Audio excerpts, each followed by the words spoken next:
One of the longest-running talk shows on TV, Live offers a light-hearted combo of current events discussion, host banter, and celebrity interviews. For millions, it's as much of a part of their morning routine as coffee and toast. And while the show is, by design, an hour of fluff, sometimes a lightweight fare gets dark and messy. Here are some of the most cringeworthy live moments ever.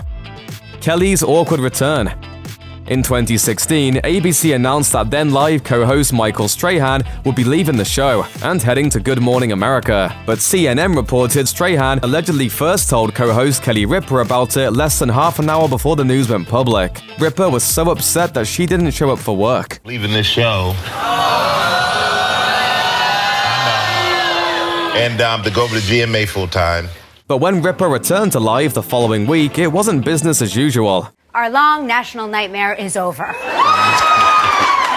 Ripa delivered a long, serious speech about her frustration over how she found out her co-host was leaving. I needed a couple of days to gather my thoughts. After 26 years with this company, I earned the right. Ripa added that apologies had been made and that, despite it all, she was genuinely happy for Michael.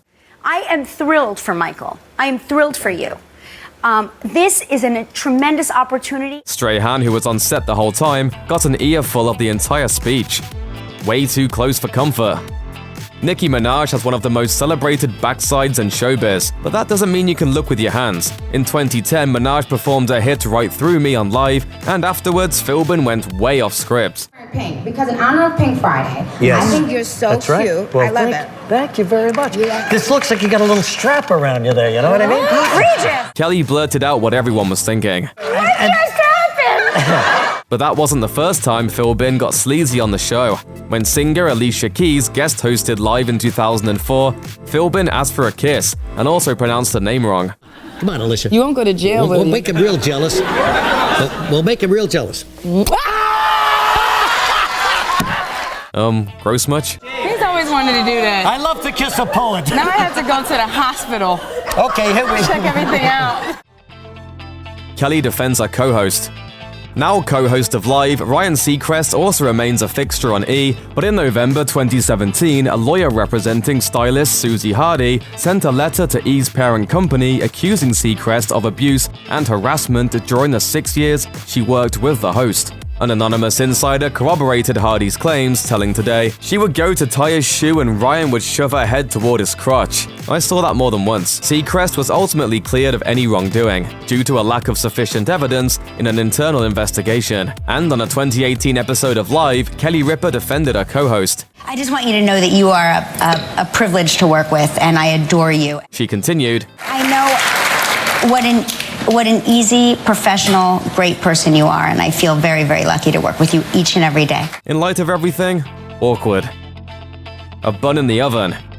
After Kathy left Live in 2000, the show invited All My Children star Kelly Ripa to come audition for her spot. Ripa's Live tryout began on November 1st, 2000, with guest psychic Shah Margolis, who got a very good read on Ripa. First, she acknowledged Ripa's late grandmother, then she dropped a bombshell. She's going to watch over you when this new baby comes, and it's soon. It's not far away. You're not pregnant yet, are you? expecting? After gathering herself, Ripa blurted out, I haven't told my boss yet.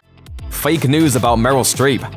In 2009, Oscar-winning actress Meryl Streep was a guest on the show to promote her movie, Julie and Julia, and her visit was more than a little awkward. First, Philbin incorrectly asked Streep about her 4 daughters. So many exciting things happening in your house there. You had all those 4 daughters? I have 3 daughters. 3 daughters. And my son. Then he suddenly declared, The 3rd daughter broke her leg. I mean, it never ends in your place. What? No. it turned out Philbin had read the cue card wrong. Daughter Grace just got her big break. Regis gets into punk. If you watch Live all the way to the end of the episode, you might just catch a musical performance.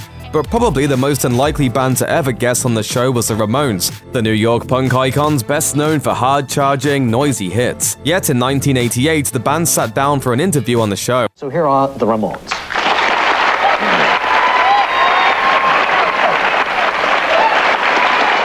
Hosts Regis Philbin and Kathy Lee Gifford were game, and the Ramones were polite, but it was still a trip to watch 2 worlds collide. So, Dee Dee, you're happy, aren't you? Yes, I am. Oh, that's good.